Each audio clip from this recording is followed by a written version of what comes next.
El acosador de una niña de 9 años, prófugo de la justicia, ya había sido condenado a 5 años de prisión por agresión sexual. Capturan al presunto autor de la masacre de una familia en Concepción Las Minas, Chiquimula. La elección de jueces y magistrados para salas de apelaciones y Corte Suprema de Justicia podría tardar hasta 2 años y medio. Autoridades de la municipalidad capitalina abrieron un nuevo centro de bienestar respiratorio en la zona 18. Por primera vez en la historia, una mujer dirigirá la Organización Mundial del Comercio.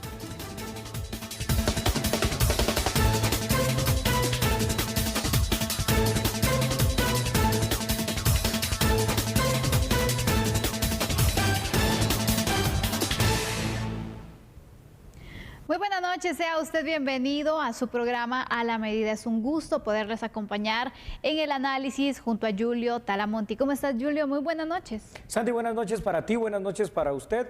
¿Nos extrañó el día viernes? Probablemente sí, estoy seguro que sí. Pero acá estaban dos grandes compañeros también y hoy todo el equipo de A la Medida ya presente precisamente para continuar 3 grandes temas de análisis y el primero de ellos es uno de los temas que se ha vuelto durante este fin de semana en el tema de temas, ¿no? El tema de los acosadores sexuales, sobre todo en el tema de las menores, pero de las menores muy pequeñas. Estamos hablando de una niñita de 9 años. Así es, este va a ser nuestro primer tema, así que iniciamos.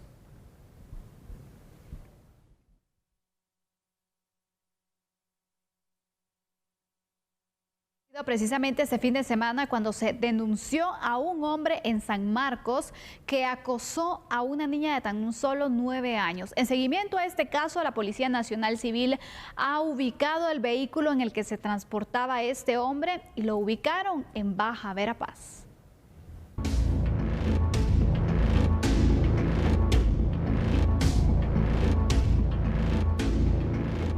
Ante la constante búsqueda que mantienen agentes de la Policía Nacional Civil y personal del Ministerio Público del acosador sexual Walter Daniel Sical, quien mostró sus genitales a una niña de 9 años. El auto del individuo se encontró abandonado en el kilómetro 145.5, entrada a Chilasco, Salamá, Baja Verapaz. Ahora, de acuerdo a la información que se ha logrado determinar, de que esta persona es residente o que tiene familiares en el departamento de Baja Verapaz. Se ha hecho también un trabajo coordinado a través de investigación, a través de inteligencia y se ha logrado ubicar el vehículo, propiedad del señor Walter Daniel Sical Orozco. Este vehículo con placas 674 FQJ es un vehículo de color azul. Un vehículo ha sido localizado en el kilómetro 145.5, entrada a Chilasco, Baja Verapaz. La Policía Nacional Civil continúa con el trabajo de investigación para poder venir y ubicar a esta persona y ponerla a disposición del juzgado correspondiente. Es importante también la información que las personas estén brindando a través del teléfono 110 y el teléfono 1561. Las acciones continuaron en relación a esto para poder venir y ubicar a esta persona que está siendo sindicada de ese delito. Las autoridades creen que a Sical lo ayuda a familiares para poder escabullirse de la justicia. ¿Qué pasa? ¿Qué pasa? Es la pregunta con la cual podríamos iniciar hoy este análisis, Sandy. ¿Qué pasa? Porque parece ser que la mujer, pero sobre todo las niñas, las adolescentes, están siendo altamente vulnerables. En este caso, un tema de lo que sucedió en San Marcos en estos últimos días, un tema también que nos sirve de ejemplo, porque al final de cuentas la actitud de la menor, pero por sobre todo la actitud de la madre al denunciar sin ningún temor, al hacerlo público también a través de redes sociales, bueno, pues permitió que de alguna u otra forma no pasara esto a más, ¿no? Definitivamente, Julio, la denuncia es muy importante porque después de eso se dieron cuenta que existían cámaras de videovigilancia donde se logra pues evidenciar este seguimiento que le estaba realizando el hombre señalado a la niña y cómo la niña también con temor pues buscaba la forma de poderse escapar. Aquí hay que analizar varios puntos, Julio, y yo quisiera que iniciáramos con una información que se ha preparado para poder comenzar entonces con este análisis porque tenemos que ver también los antecedentes de este caso. Sí, porque cuando vamos conociendo sobre este caso, vemos que es una situación que nos Cuesta entender al principio, pero los antecedentes son importantes. El Ministerio Público implementó, como es de todos conocido, hace un par de años una base de datos con todas las personas que tienen antecedentes de abuso sexual, denominada RENAS, el Registro Nacional de Agresores Sexuales, aquellas personas que han sido condenados, Sandy. Ahora, Totalmente. si bien es cierto, este es un avance, especialmente para las instituciones educativas, el RENAS todavía puede ser muy permeable y evadirse con cierta facilidad. En el caso específico de este depravado, llamado por la situación legal acosador de San Marcos, que actualmente se encuentra prófugo, escuchen esto, ya había sido condenado anteriormente mismo por el delito de acoso. Ahora, este es un delito que ya lo vamos a analizar, Sandy. Siendo que hace unos años atrás se dedicaba al magisterio y que actualmente era parte del liderazgo, entre comillas, de una iglesia, habría que preguntarse cuántas víctimas más podrán haber existido. Ahora, hasta aquí todo parece bien, la acción bien, la mamá bien, el tema de que no pasó a más bien, pero cuando vamos a nuestra legislación penal y nos damos cuenta que el delito de acoso sexual tiene una pena de 3 a 5 años, por mucho que exista el RENAS, o sea, poco avance es este, ¿no?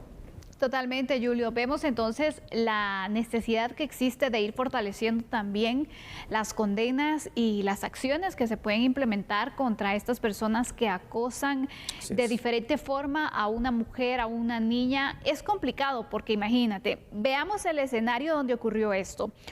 Una calle solitaria, pero a plena luz del día, donde cualquier persona lo puede ver y que al final no les importa esto. El temor de la niña también, donde vemos que pudo haber pasado a más. Gracias a Dios no sucedió, pero imagínate, la secuestra, se la lleva, Dios mío, qué temor también existe en los padres de familia cada vez.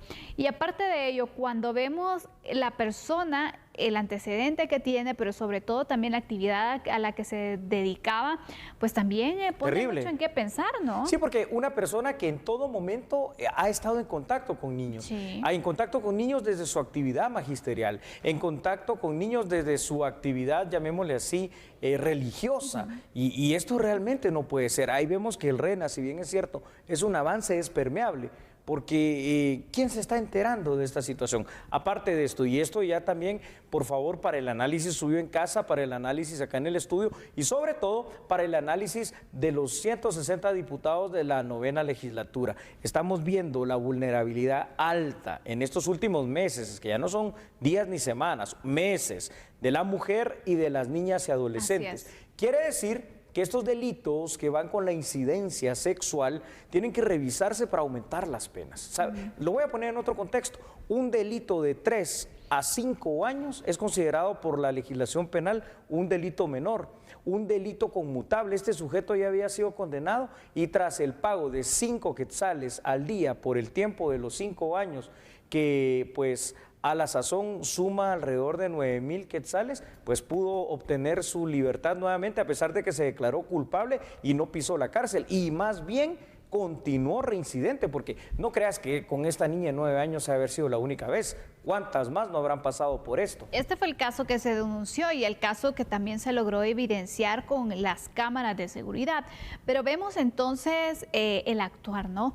Esta persona está siendo buscada por la policía, ya se encontró el vehículo, al parecer, o la sospecha que tienen las autoridades de la Policía Nacional Civil es que familiares le están ayudando. Seguro. Situaciones que también te diría no deberían de pasar, porque quien comete una agresión, quien viola las leyes, pues tiene que enfrentar al final a la justicia, ¿no? Porque entonces en este caso, Julio, ¿qué es lo que pasa? Si se logra evidenciar que hay familiares, hay amigos que le están ayudando, ¿estas personas también podrían estar involucradas en alguna consecuencia penal? ¿O cómo interpretamos entonces esta ayuda que esta persona puede estar recibiendo? Sandy, ¿serían culpables familiares o no familiares?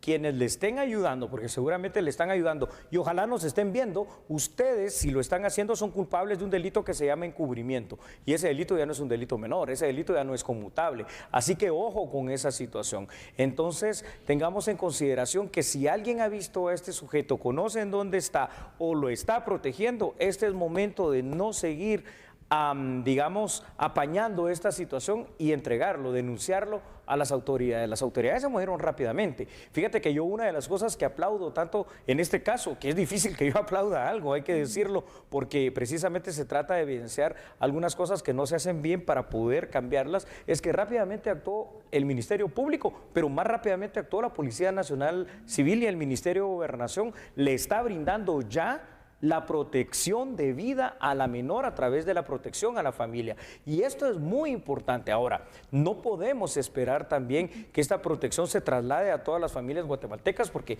somos entre 18 y 20 millones de personas. Por eso, lo que decía Sandy Monroy hace unos minutos es importante. Si usted todavía tiene alguna duda en cuanto a la denuncia a través de la denuncia penal legal 120 o 110 de la PNC o al Ministerio Público al 1544 es importante, pero hoy nos estamos dando cuenta de otra cosa. La presión social se dio por esta valentía de la mamá de la menor, pero también por la denuncia que se hizo a través de una evidencia muy específica que la mamá también consiguió, la grabación de las cámaras de seguridad a través de las redes sociales. Vemos cómo las redes sociales en ocasiones también pueden apoyar a nuestra población en materia de seguridad, Sandy. Totalmente, y sabemos que también puede ayudar para la localización de este hombre, así que también le suplicamos que si tiene alguna información pueda comunicarse al 110 de la Policía Nacional Civil, porque aquí de forma anónima usted puede dar esos datos que pueden servir a las autoridades para poder ubicar a este hombre y de esta forma entonces que enfrente el proceso que le corresponde. Así es, y vamos a aprovechar también, ya que dijiste la palabra datos, me permites compartir otra información. Fíjate, Sandy, que importante es tener pleno conocimiento de los delitos de orden sexual. Es que en Guatemala existe mucha ignorancia en cuanto a la ley y esto es lo que a mí a veces me molesta. En los colegios deberíamos enseñar la Constitución y conforme vamos avanzando deberíamos enseñar cosas como esta en colegios, universidades y en todas partes. Los delitos de orden sexual, señoras y señores que nos ven a la medida, son los siguientes. Exhibicionismo sexual, lo que este hombre hizo, ¿verdad? El exhibir sus genitales a una menor, distribución de material pornográfico o violación a la intimidad sexual, es decir, compartir por cualquier medio alguna fotografía, algún video con contenido sexual. Son delitos que tienen penas que van de los 3 a los 5 años, incluyendo el acoso sexual, que esto es lo más lamentable. Ahora bien, hay otros delitos. La agresión sexual, ¿a qué me refiero con esto? La realización de actos que obligan a la víctima a comportamientos que sean sexuales o eróticos, tienen una pena de 5 a 8 años. Por ejemplo, bajo amenaza, hacer un video donde la víctima se desnude aunque no haya un contacto con la persona. Y por último, y el más grave antes del femicidio, que es lo peor, por último, el delito de violación, que es cualquier tipo de acceso carnal a la víctima, se condena con una pena de 8 a 12 años. Y recordemos el contacto, recordemos el hecho, mejor dicho, más que del contacto, el hecho de que cada vez que es una menor de edad que tiene menos de 14 años, ya es una violación agravada, pero con el solo hecho que sea menor de edad, ya es violación. Así es, esto es importante poder aclarar y poder darles a conocer porque bien es como dice, nadie puede aducir ignorancia a la ley. Nadie. Se tiene que respetar lo que manda y especialmente estos temas que son tan complicados, Julio, por las consecuencias que también representan para una víctima, ¿no? El hecho de que alguien le diga piropos a una mujer, a una niña, de verdad, es acoso. Que exactamente, porque lo malinterpretan al final. Hay hombres que dicen, pero si solo te estoy haciendo un piropo, cuando en realidad lo que menos tienen es de piropo y son cuestiones que intimidan, que molestan y que van en contra de los valores y la moral también, que denigran a la mujer, denigran a las niñas. Y ese es un tema, Julio, que se dice es parte de una cultura machista, una cultura realmente donde el acoso está inmerso, pero no es normal, no se debe normalizar y se debe hacer algo para que finalmente los hombres puedan entender, porque digo hombres, que en la mayoría de casos se da de hombres, hay mujeres que también lo hacen, pero posiblemente son menores casos, pero también hay hombres que no dejan tranquilo, no dejan que una persona, una mujer, una niña ande tranquila por la calle porque representan una amenaza para Así este sector. Totalmente de acuerdo con lo que dices, y para concluir este tema, entonces combatamos realmente este tipo de delitos. Informémonos, expliquémosle a nuestros menores, a nuestros hijos, a nuestros sobrinos, nietos, lo que sean, cómo se pueden presentar y qué es lo que deben de hacer. Nunca deben de callar, y usted, si su hijo, si su hija le dice algo de esto, siempre créale, ¿verdad? Porque recuerde que al final de cuentas siempre están diciendo la verdad normalmente los pequeños cuando se trata de una situación tan grave. Vamos a la pausa y cuando regresemos tendremos nuestro segundo tema de análisis, Sandy. Así es, Julio, vamos a ir a un corte, pero antes de irnos a esta pausa comercial queremos felicitar a nuestra compañera Vanessa Ailón, quien está de cumpleaños, y ella está apoyando también en la generación de créditos en este programa. Muchas felicidades, Vanessa, te queremos mucho y te deseamos todas las bendiciones del mundo, que lo sigas celebrando, la pases bien.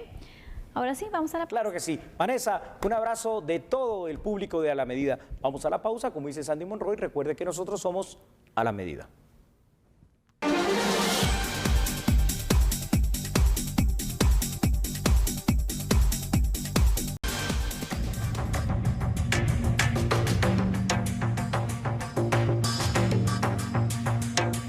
Juan Ángel Pérez García, alias El Marcos, de 27 años de edad, es el presunto responsable del asesinato de una familia en el caserío El Pinal, aldea Liquidambar, en Concepción Las Minas, Chiquimula. Según fuentes cercanas al caso, con el mismo machete que usó para matar a los integrantes de la familia, dentro de ellos un niño de 4 años que murió decapitado, se hirió el pie. Acto seguido, el criminal se internó en un sanatorio ubicado en la zona 1 de Chiquimula, en donde permaneció varios días para evitar su captura. Sin embargo, fue detenido por las fuerzas de seguridad. La detención se ha llevado a cabo en el departamento de Chiquimula, a través del Departamento de Delitos contra la Vida de la Subdirección General de Investigación Criminal. Este hombre es uno de los presuntos responsables de haber participado en la muerte de una familia en la comunidad denominada Liquidambar, en Chiquimula. Según versiones preliminares, la masacre ocurrió por un conflicto de tierras. Dentro de las víctimas también se encuentran 2 niñas de 9 y 11 años y sus padres de 30 y 62 años de edad. El hecho se registró el pasado viernes. Primero que te quiero decir, Sandy, es que qué bueno que se haya dado esa captura. Ahora, por mi trabajo, obviamente, en el tema de seguridad, en el tema de justicia, tuve acceso el día sábado a ver las fotos reales del escenario criminal. Y señoras y señores, no se vale. Un niño de 3 años, donde tú ves la cabeza acá, decapitado por el machete, y el cuerpo por allá, solo merece algunos epítetos. Quien hizo esto, fuera de ser criminales, obviamente, son verdaderos monstruos, verdaderos asesinos, y una vez más, fuera de lo que vamos a analizar ahorita, públicamente solicito, y de verdad lo hago, para los 160 diputados de la 9ª legislatura, es el momento de que hablemos del tema de la pena de muerte a esta gente, la aplicación de la pena capital, pero que sea el pueblo de Guatemala el que decida si salimos o no de ese pacto de San José a través de un referéndum o consulta popular. Es macabro lo que pasó, pero qué bueno, y esa es la parte que quiero destacar también, que se da esta detención. Totalmente, Julio. Mira, hay una familiar, la hija de este señor que fue asesinado, que desde fuera del país está solicitando justicia. Y cuando ella pone en contexto también sobre esta situación, donde indica que su madre fue asesinada de una forma similar y que hace ya varios años ocurrió esto y no se ha hecho justicia, y que exige y clama que se haga justicia para que no pase exactamente lo mismo con su padre y con toda esta familia, realmente, Julio, hace que pensar. Imagínate que estén asesinando de esta forma tan cruel, tan cobarde, y que no se haga justicia.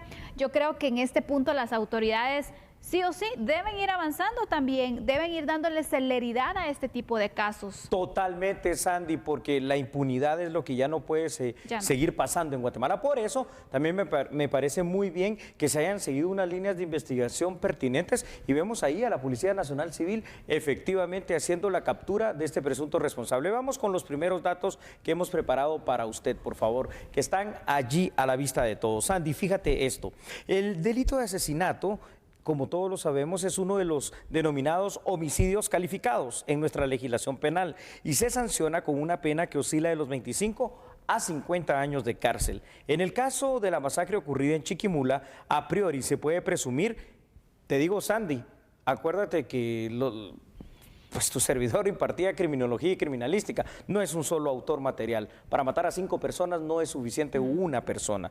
Que se le haya dado muerte a 5 personas hace suponer que fue un grupo de agresores. Las primeras hipótesis, imagínate tú, dicen, y es lo que está guiando la línea de investigación actualmente, van orientadas hacia un conflicto de tierras o un conflicto de aguas. Pero lo que llama la atención es la crueldad y la hazaña en este caso, porque ya sea por la razón que sea, estamos hablando de la muerte de 2 adultos, pero de la muerte de 3 menores de edad. Y el que particularmente me consternó, todo consterna pues, es el niñito de 3 años que vimos ahí hace un momento en la fotografía familiar.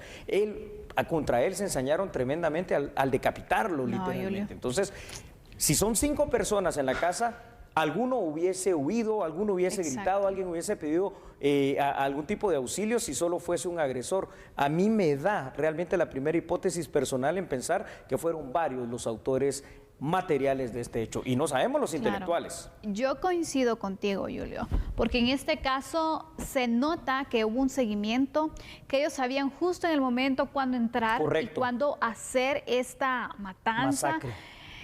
Y lo hicieron a sangre fría, Julio. Eso. Es que, Sandy, a ver, ¿a qué niveles de violencia? Ya sabemos que estamos en unos niveles imparables, ¿no? Y unos niveles terribles. Pero ¿a qué niveles de maldad, de crueldad, de saña hemos llegado aquí en Guatemala? El respeto a la vida sabemos que no existe. El respeto a los menores se está perdiendo cada vez más. Es aquí donde particularmente me indigno de una situación. El concepto realmente de los derechos humanos como tal en una situación general.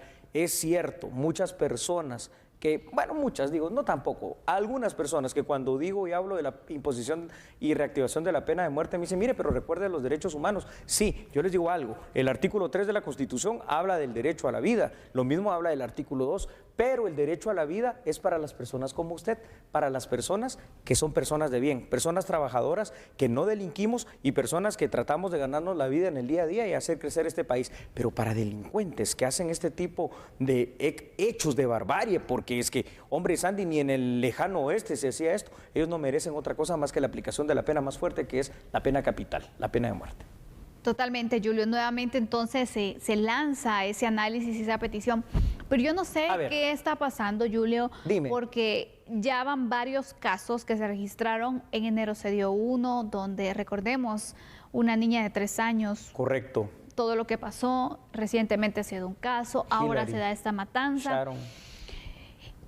Y vemos que realmente, más que pronunciarse sobre sí, que sería válido poder analizar el tema, sí, que es un tema que al final se tiene que tomar en consideración, yo más que pronunciamientos no miro acciones. Sí, eso es lo triste. Yo no miro acciones desde la parte institucional, es decir, sí, entiendo el actual de la institución de la PDH, entiendo hasta cierto punto que hagan los pronunciamientos, pero un pronunciamiento no sirve para nada. Lo que sirve es la acción. A ver, en Guatemala, ¿qué derechos humanos tenemos que respetar en todo momento?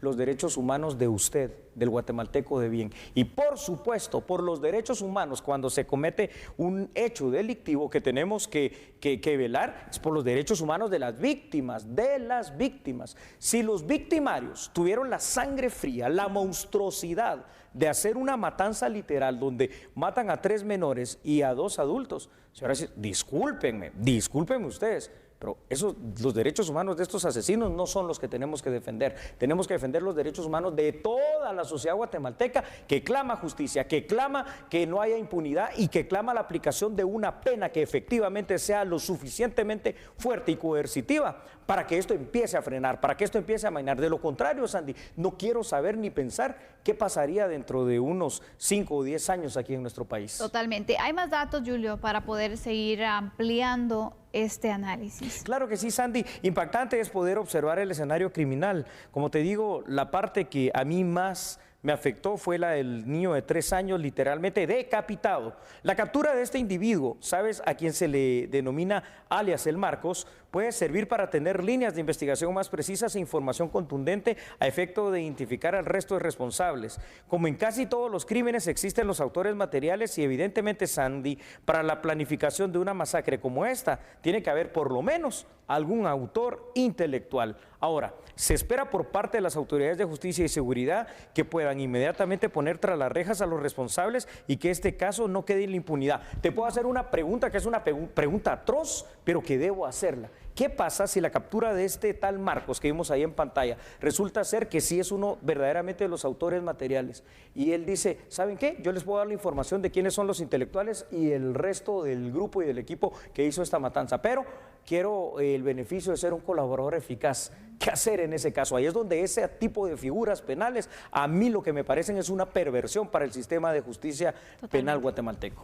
Pero cuando ves que es quien te va a llevar con el resto de responsables también, es donde es una decisión también difícil que tienen que tomar en este caso el Ministerio Público, porque también interesa conocer quiénes más estuvieron participando. Yo no me creo que solamente sea una persona, es de verdad difícil de creerlo, pero sobre todo, Julio, hay tanta indignación que, ojo, pueden irse desatando también que la gente, la población, esté cansada de este tipo de injusticias y que pueda o quiera hacer justicia con sus propias manos. Una situación que no debería de pasar, pero ¿cómo le explicas tú a una familia, cómo le explicas tú a un pueblo que tiene miedo que eso mismo pase con otras familias, donde sabemos que también son comunidades que se cuidan, que se protegen y que están pues dándose un apoyo?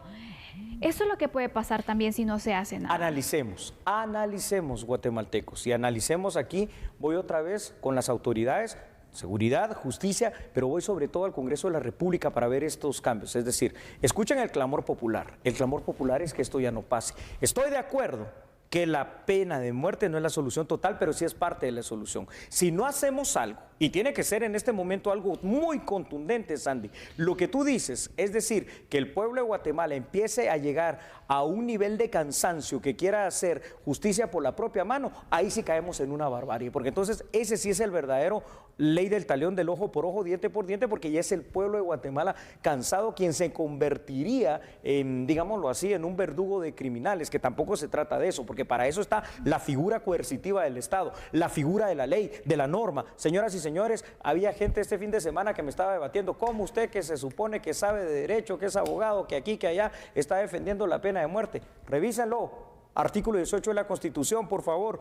vigente, lo que no está es positiva. Entonces, algo hay que hacer, pero se tiene que ver ya los resultados en investigación criminal, los resultados en los tribunales de justicia y los resultados en el aumento de la pena. Y por supuesto, otras medidas, Sandy, la construcción de cárceles donde los tengamos bien controlados y lo que hablábamos el otro día contigo en el análisis, también el hecho de poder aplicar penas como la cadena perpetua misma, pero en verdaderas cárceles que controlen y aplicar también para el caso de acosadores, de violadores, la castración química o quirúrgica. Totalmente, pero lo que se pide son acciones inmediatas, porque sabemos que los delincuentes están actuando de una forma inmediata, porque imagínate cuánto tiempo ha pasado ya desde 2021 y cuántas tragedias que han marcado el país se han dado ya. Realmente no podemos seguir así, porque es un temor el que estamos viviendo, es una incertidumbre, Julio, que se está viviendo y es una necesidad de justicia que se tiene en muchos casos para no llegar entonces a situaciones como las que hemos planteado. Ojalá que pronto se tengan resultados en las investigaciones también. Así es. Bien por la policía que dio con la captura de este sujeto, pero queremos ver las acciones contundentes para frenar esta ola criminal por parte de los otros actores del sector justicia y seguridad. Usted no cambie, porque hace 15 meses se tenían que haber cambiado, pero las cortes aquí en este país, y eso no pasa. Y el Congreso dice que con la disposición o resolución de la Corte pasarán 2 años más sin que logre nombrarse magistrados. Siendo positivo, Julio. Analizámoslo después de la pausa. Ya volvemos. ¿Sabe quiénes somos nosotros? Sí, por supuesto. Para usted somos a la medida.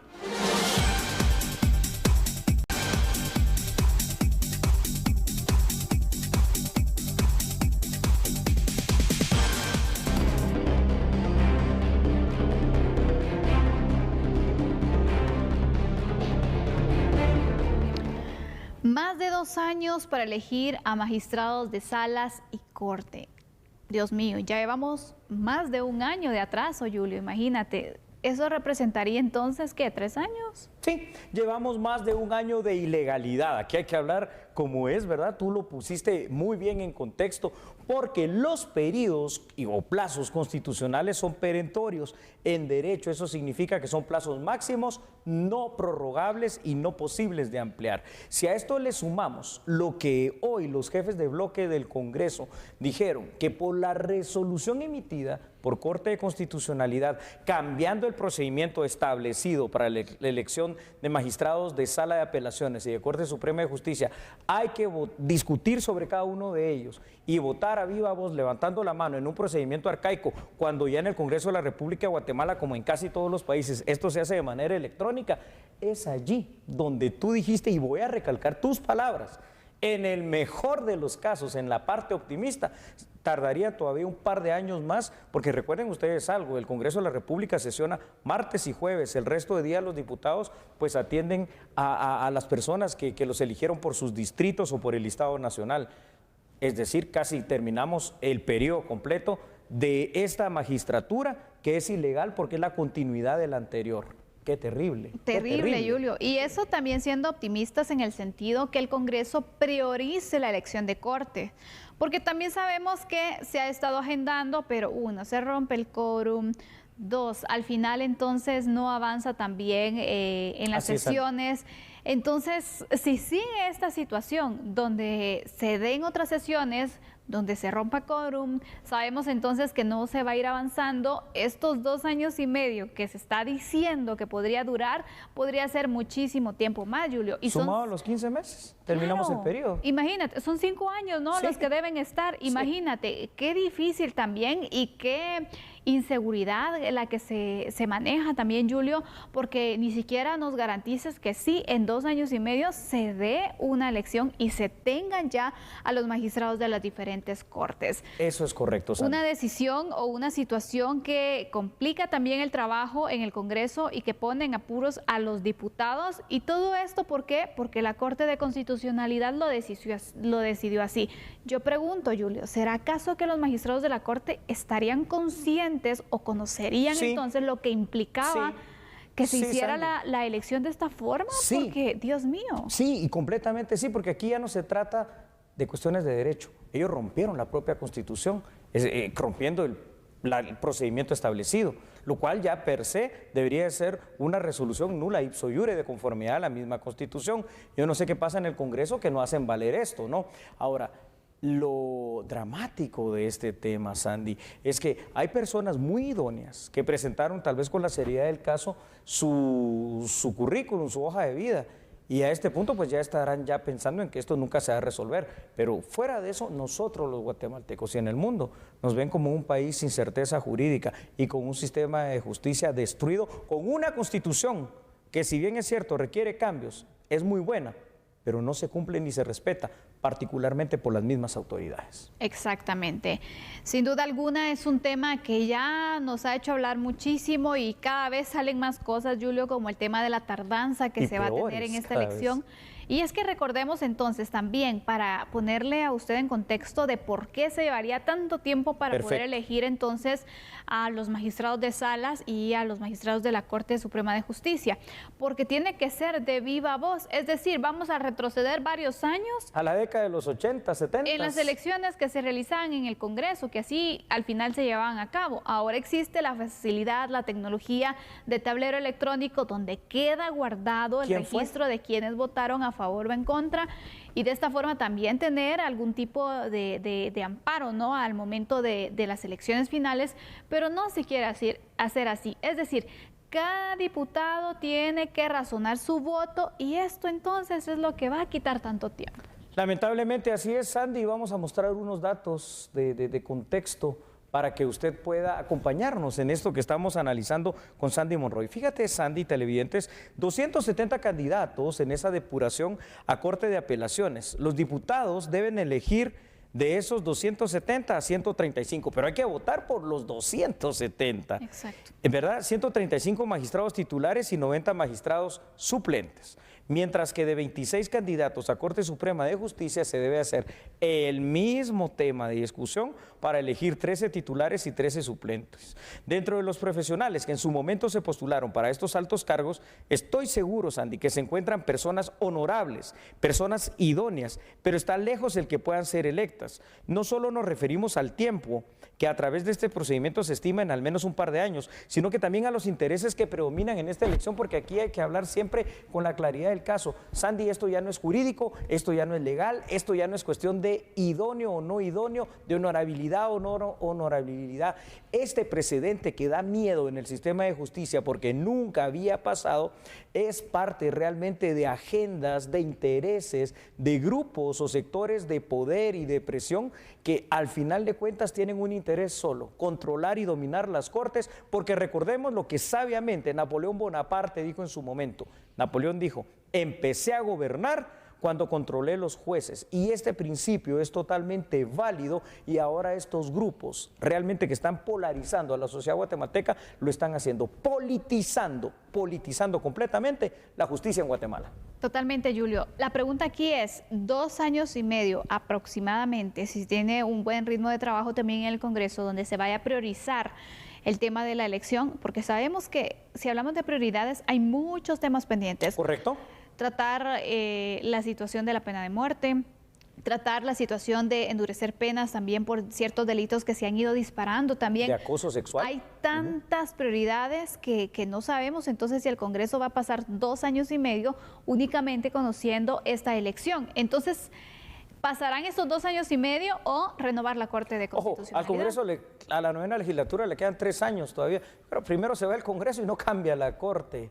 Terrible, pareciera ser. Vamos con más datos de contexto para que usted nos ayude en casa con sus opiniones. Sandy, es necesario tomar en cuenta que en el centro del problema se encuentra una cuestionada resolución de la Corte de Constitucionalidad. La resolución ordena un procedimiento, primero, que no es el establecido por la Ley de Comisiones de Postulación. Segundo, que no es el establecido obviamente por la propia Constitución, lo que ha trazado la elección de cortes. Y aquí entre nos, eso lo hace un procedimiento ilegal. Debería ser nulo, no debería de obedecerse una resolución que es abiertamente contraria a la Constitución. Es la primera vez que una designación de tan altas cortes se atrasa tanto tiempo, por lo cual el mal precedente creado tiene un impacto posible en cada una de las resoluciones emitidas por salas y por Corte Suprema de Justicia.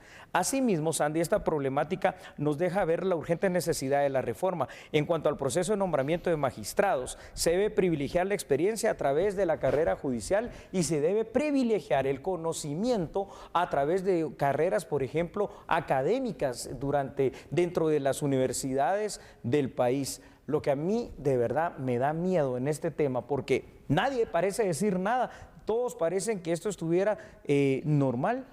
El precedente que se ha sentado es tan terrible, es tan nefasto, que no hay ninguna garantía que esto no vuelva a pasar para las elecciones de otro tipo de magistraturas. Y esto de verdad, señoras y señores, da miedo, porque ya está quebrantado el Estado de Derecho, porque ya está roto el sistema de justicia y porque esto, por mucho que sea una resolución de la CC, es ilegal. Y totalmente, Julio, en este punto que habla sobre el precedente que se marca, veamos, estamos próximos a que se realice la elección de la Corte, de los magistrados a Corte de Constitucionalidad.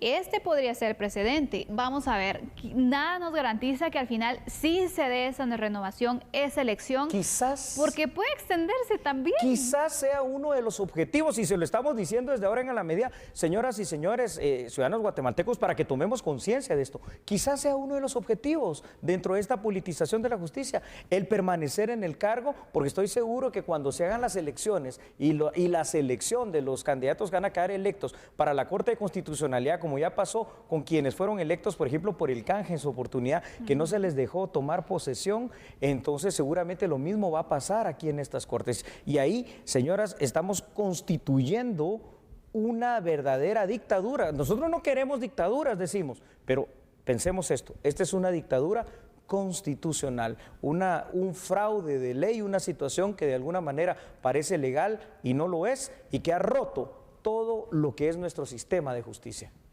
Buscar viabilidad, buscar solución a este tema es algo que desde hace más de un año se ha venido solicitando y se ha venido esperando también que se haga. ¿Tendrá un final que sea favorable para el país? Este tema de las elecciones de corte, Dios mío, cada vez parece con menos esperanza, Julio, que se pueda aclarar esta situación y que se tenga esa certeza jurídica que tanto se necesita para los temas, diversos temas, pero especialmente las inversiones, que es algo que necesitamos para recuperar nuestra economía. Ojalá que se tome con madurez y con compromiso, pero por el país, este tema de las elecciones. Concluye de la siguiente manera: nuestra máxima ley, la Constitución Política de la República de Guatemala, al igual que nuestras mujeres y niñas, está siendo vulnerada, irrespetada y violentada con cada una de estas decisiones. Hoy no tenemos ninguna certeza en nuestro país, 3 poderes de Estado que ya no son los poderes establecidos dentro de la República de Guatemala, sino que ahora hay un suprapoder que gobierna por sobre ellos 3. No es lo que dice la Constitución, pero es lo que se ha permitido al pues respetar y acatar resoluciones que resultan ser inapelables con la Corte de Constitucionalidad. Vamos a la pausa, nosotros somos A la Medida.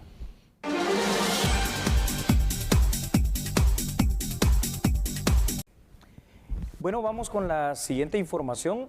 Sandy, te voy a pedir por favor que puedas apoyarnos con la misma.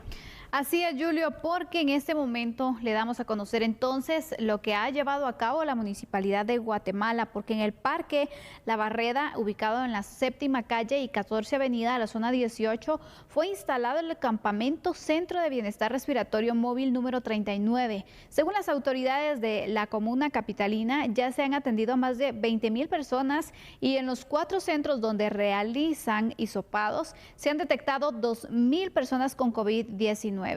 Los centros de bienestar respiratorio están atendiendo de 8 de la mañana a 4 de la tarde. Se mantiene la coordinación con las autoridades del Ministerio de Salud Pública y Asistencia Social para que le den seguimiento a quienes han sido detectados con COVID-19 como positivos entonces de esta enfermedad.